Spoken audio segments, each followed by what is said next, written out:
Merhaba arkadaşlar, kanalıma hoş geldiniz. Bugün saksıda soğan yetiştirme ile ilgili kısa bir video hazırladım sizler için. Bildiğiniz gibi bahar ayları geldi, artık böyle soğanlar filizlenmeye başladı. Bu filizlenmeye başlayan soğanlar artık yumuşuyor ve içinde çok küçük bir kısım kalıyor.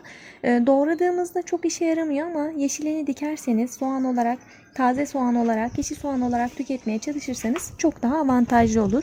Bakın, daha önceden dikmiş olduğum soğanları göstermek istiyorum size.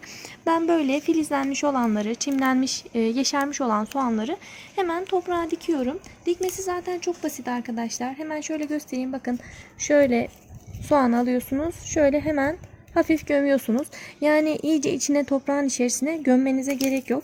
Bir miktar şöyle elinizle hafif bastırmanız yeterli olur. Bu şekilde soğanları diktikten sonra suladığınızda zaten çok güzel taze soğanlarınız yetişir arkadaşlar. Sulamaya ve güneşe bağlı olarak çok kısa bir süre içerisinde taze soğanları tüketebilirsiniz. Biliyorsunuz bu aralar koronavirüsten dolayı sık sık dışarı çıkamıyoruz. Böyle evimizde kalmış olan soğanları değerlendirerek böyle taze soğanları her gün tüketebiliriz. Taze soğan bildiğiniz gibi çok faydalı arkadaşlar. Özellikle bu virüs döneminde bol bol tüketebilirsiniz bu şekilde. Ayrıca şunu da söylemek istiyorum. Kökten çekmenize de gerek yok. Bıçakla şu kısımdan kesersiniz. Bunu kullanırsınız. Sonra buradan tekrar bu yeniden filizlenmeye devam edecektir. Kökünden çekmeniz gerekmiyor. Yine sık dikerseniz aradan köklerinden de çekebilirsiniz. Sulamayı da ihmal etmeyin arkadaşlar. Gördüğünüz gibi sulamayınca hemen buruşmaya başlıyorlar. Ben sık sık sulamayı bu aralar ihmal ettim biraz. Başka işlerimden dolayı.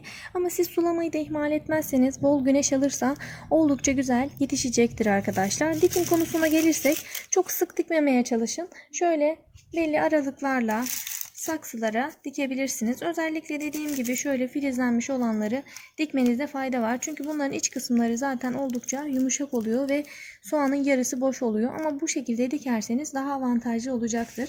Şurada maydanozlarımı da göstermek istiyorum. Bakın, maydanozları da dikmiştim daha önce. Videosu var kanalımda. Onu da izleyebilirsiniz. Bunu bol bol sulamanız gerekiyor yine yetişmesi için ve daha önceden söylemeyi unuttum. Bunu sık sık böyle biçmek gerekiyor. Yani bıçakla kesmek gerekiyor. Kestikçe daha gür ve daha kalın olarak çıkıyor. O yüzden sürekli keserek, bıçakla keserek alabilirsiniz. Aldığınız yerden tekrar yeşermeye devam edecektir. Yine şurada fesleğenlerimi de göstermek istiyorum. Bakın, fesleğenlerim de çok güzel büyüdü. Bunlar da çok sağlıklı ve güzel büyüyorlar. Bunlar da çok faydalı arkadaşlar. Fesleğen tüketmeyi de ihmal etmeyin. Kokusu o kadar güzel ki hem sineklerden evinizi korumuş olur. Özellikle çok bitki dikiyorsanız evinizde daha çok sinekler olabilir. Ama fesleğen dikerseniz sineklerden de evinizi korumuş olacaksınız. Bu arada bu fesleğenleri yumurta kabuğuna dikmiştim. Bakın, yumurta kabuklarını görebilirsiniz içinde. Yumurta kabuğunda çok hızlı ve çok sağlıklı gelişiyor arkadaşlar. Yumurta kabuğunda kalsiyum oranı yüksek olduğu için bitkiler çok hızlı bir şekilde, tohumdan diktiğiniz her şey çok hızlı bir şekilde büyüyor. Başka fideleri de yine böyle yetiştirebilirsiniz. Yukarıdaki linke tıklayarak bu videoları da yine izleyebilirsiniz arkadaşlar. Yine şunu da söylemek istiyorum. Bakın, toprak seçimi de biraz önemli. Toprak yumuşak olursa kökler daha hızlı yayıldığı için bitki daha iyi gelişiyor. Bakın, şunu da ben mesela normal kırmızı toprak kullandım. Bahçe toprağı, bakın şöyle göstereyim. O yüzden çok iyi gelişemediler. Ama şimdi bu toprağa diktiğimde çok daha hızlı gelişeceklerinden eminim. Biraz gübreli toprak kullandım. Hayvan gübresi evinizde koku yapar diye düşünüyorsanız hayvan gübresi kullanmak yerine ısırgan otu suyu kullanabilirsiniz arkadaşlar. Isırgan otu suyu kesinlikle müthiş etkili.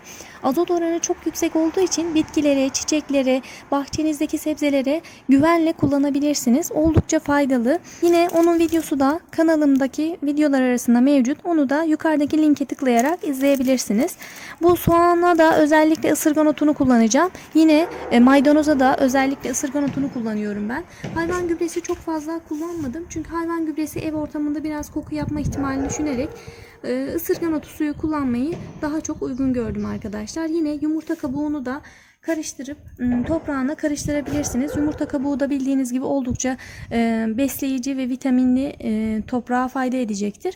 Yine onu da kullanabilirsiniz. Şimdi elimdeki bütün soğanları yine dikeceğim arkadaşlar. Bol bol yeşil soğan tüketeceğiz. Özellikle bu koronavirüs döneminde bol bol yeşil soğan tüketmeyi siz de ihmal etmeyin lütfen. Sağlığımız çok önemli. Her zaman dışarı çıkamıyoruz ama bu tarz yeşil soğan, maydanoz, dereotu, bu tür şeyleri evinizde siz kolaylıkla yetiştirebilirsiniz. Her gün dışarı çıkamıyor olduğumuz için en azından evde yetiştirdiklerimizi böylelikle kolaylıkla tüketebileceğiz arkadaşlar. Hem de ev ekonomisine de katkınız olacak. Yine sonuçta bir maydanoz yine 2 lira, bir bağ 2 lira ya da soğan olsun yine aynı şekilde yine 2-3 lira. Bu şekilde kendi evinizde hem filizlenmiş olanları değerlendirmiş olursunuz hem de ev ekonomisine katkınız olacak. Elimdeki bütün soğanları bu şekilde dikiyorum.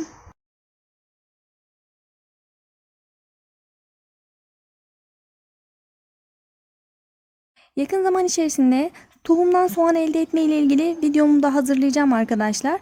Kışlık soğanımızı her zaman kendimiz yetiştiriyoruz ve tüm aşamalarıyla bunu kendimiz yapıyoruz. Hiçbir zaman hazır almıyoruz. Buna fıska deniyor bazı yerlerde, bazı yerlerde güver deniyor. Biz bunu hiçbir zaman kendimiz satın almayız. Hazır olarak satın almayız. Tohumdan kendimiz üretiyoruz. Onun aşamalarını da yine ilerleyen videolar arasında sizlerle paylaşmaya devam edeceğim arkadaşlar. Biraz sık diktim ben. Siz de böyle sık dikebilirsiniz isterseniz. Sonra büyüdükçe aralardan sık olanları çekerek seyreltebilirsiniz. Seyrelttiğinizde diğerleri daha hızlı ve daha güzel gelişir arkadaşlar. İşlemini tamamladıktan sonra bir miktar sulama yapıyoruz. Şöyle. Soğan oldukça kolay yetişen bir sebze. Böyle kolaylıkla dikebilirsiniz. Yine olanlar da burada arkadaşlar. Daha önceden diktiklerim de bu şekilde. Sulamayı ihmal etmeyin. Toprak kurudukça sulama yapabilirsiniz. Toprağı nemlendirebilirsiniz. Bugünlük de anlatacaklarım bu kadar arkadaşlar. Çiçek ve bahçe bakımı ile ilgili videolara devam edeceğim. Yeni videolardan haberdar olabilmek için kanalıma abone olabilirsiniz. Videonun faydalı olduğunu düşünüyorsanız videoyu beğenmeyi ve yorum yapmayı da unutmayın lütfen. Soru ve görüşlerinizi de bana yorumlarda iletebilirsiniz. Yine Instagram hesabımdan da bana ulaşabilirsiniz. Instagram hesabım Beril'in Hünerleri. Sadece sorularınızı kolaylıkla yanıtlamak için kullanıyorum onu da. Fotoğraflarınız varsa bana oradan da ulaştırabilirsiniz arkadaşlar. Bugünlük de benden bu kadar. Başka bir videoda görüşene dek hoşça kalın.